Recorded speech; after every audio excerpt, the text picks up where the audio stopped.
Monday the 23rd of January at 10:50 am, the very first Class 777 entered service between Liverpool Central and Kirkby, and naturally I had to be on the first train as it's roughly in my neck of the woods and I've been eagerly awaiting the introduction of these units for years.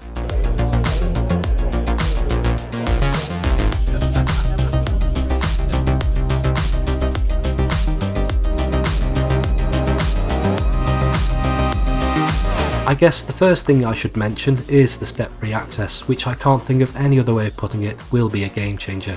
Not just for wheelchair users or those with poor mobility, but also parents with prams and those travelling with cases.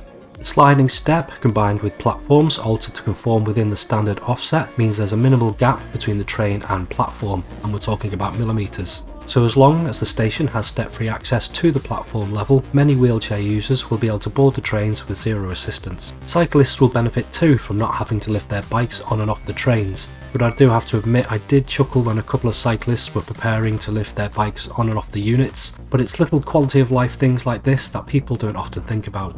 But the Class 777 is all about the little details that have been designed to make passengers' lives easier. From step-free access to live maps which show the exact location of the train, and although information is displayed on modern screen displays, the 777s also still have dot matrix displays which may be easier for the visually impaired to read. The new trains also feature charging points, which, like many new trains it seems, just have one plug socket per 2 seats, however there are 2 USB charging points. The units also feature Wi-Fi, which to be honest I didn't have time to test, but I have been assured it does work in the tunnels, and upgrades are being made to further improve the Wi-Fi in the tunnels.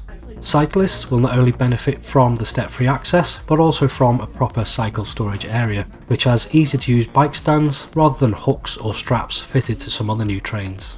Like most modern multiple units, the 777s have wide gangways, which makes the 4-car trains feel more like one single vehicle, which makes it easier for people to move from one carriage to the other when the train is busy. Moving from one carriage to the other is also extended to wheelchair users, as the new units are apparently the first in the UK in which they are able to move from one end of the train to the other.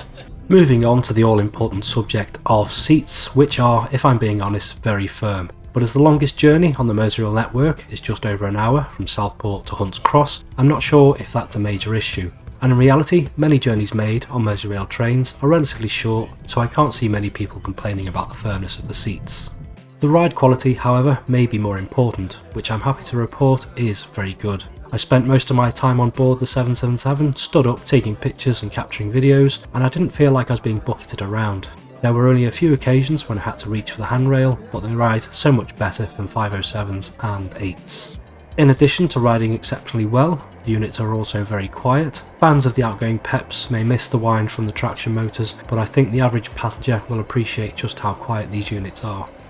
Passengers who are eagerly awaiting Class 777s on other routes may have a bit of a wait, as the phased introduction is going to take at least 12 months. For now, Merseyrail are hoping to introduce a further 2 units on the Kirkby line and to see how they perform in regular passenger use before introducing more units on other lines. But considering we've been waiting 2 years for the introduction of the units, I don't think another 12 months is too long to wait for all of the new units to be in service. So there we are, that's the Class 777. I hope you found this video informative, and if you have, please do hit that like button and consider subscribing. And before I sign off, I'd just like to say a big thank you to my Patreon supporters. Your ongoing support really is appreciated. And if you'd like to consider becoming a supporter, there's a link to my Patreon in the description below. But I'm going to leave it there for today and say until next time, bye bye.